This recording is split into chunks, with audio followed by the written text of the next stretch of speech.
El negocio de las aerolíneas ya no es transportar personas. En este video te muestro cómo se han convertido prácticamente en bancos. Hola, soy Jorge y esto es Negocialandia. Al principio de 2020, con la llegada de la pandemia, las aerolíneas estaban perdiendo dinero y por lo tanto tuvieron que pedir préstamos mientras los viajeros volvían. Como en cualquier préstamo, debían ofrecer un colateral a los bancos, algo que adquiriría el banco en caso de que la empresa no pueda pagar el préstamo. El problema en el momento era que las compañías no valían mucho debido a que estaban perdiendo dinero y no podían ofrecer más que las empresas en sí. La aerolínea United pidió un préstamo de $5.000 millones y como garantía ofreció su programa de lealtad. Dado que United es una empresa que cotiza en bolsa, debe reportar su información financiera, incluido un evento comercial importante como obtener un préstamo multimillonario. Algo de esa información llamó la atención. La evaluación de su programa de lealtad era de $21.900 millones.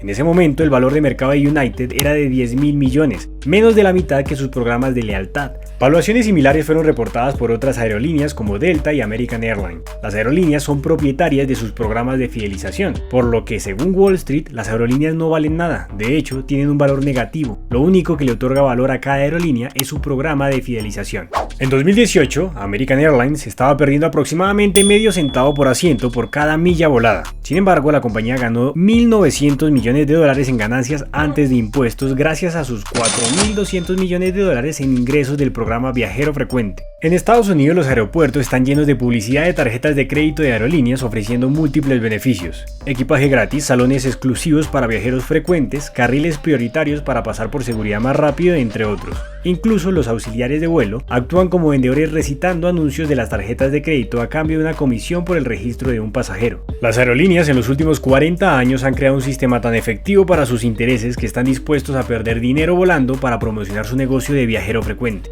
Las aerolíneas empezaron a regalar vuelos después de cierta cantidad de vuelos acumulados por el cliente, pero la primera aerolínea grande que lo hizo fue American Airlines en 1981. Los miembros de American Advantage tenían más posibilidades de elegir volar con American para poder acumular suficientes millas y así obtener un vuelo gratis. Incluso estaban dispuestos a pagar más por vuelo que en otras aerolíneas solo por ese beneficio. En 1982, American se asoció con Hertz y Holland America para permitir a sus miembros ganar puntos al alquilar autos o reservar cruceros. Lo revolucionario de estas asociaciones fue que al dar puntos a cambio de usar estos servicios, American tuvo que establecer un precio monetario a estos puntos imaginarios. Supongamos que American vende a Hertz un punto que equivale a 1 centavo. Hertz recompensa a sus clientes con un punto para incentivarlos a alquilar en Hertz en lugar de otras compañías que no recompensan con puntos de aerolínea. Si Hertz paga 1 centavo a American por milla y si un cliente redime 25.000 millas para un vuelo, eso significa que American habría ganado $250 de Hertz. Y considerando que el costo de un vuelo doméstico por asiento es de $15, American estaría teniendo un alto margen de ganancias. Fue así como las aerolíneas se dieron cuenta de lo rentable que el programa podría ser.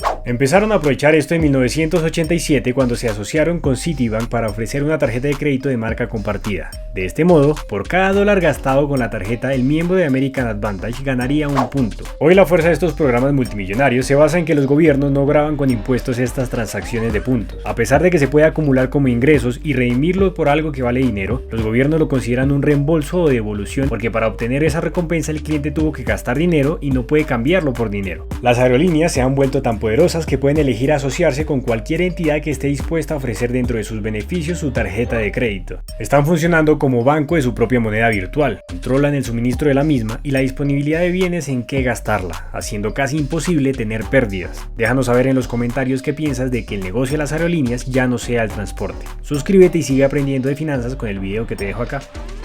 Chao, chao.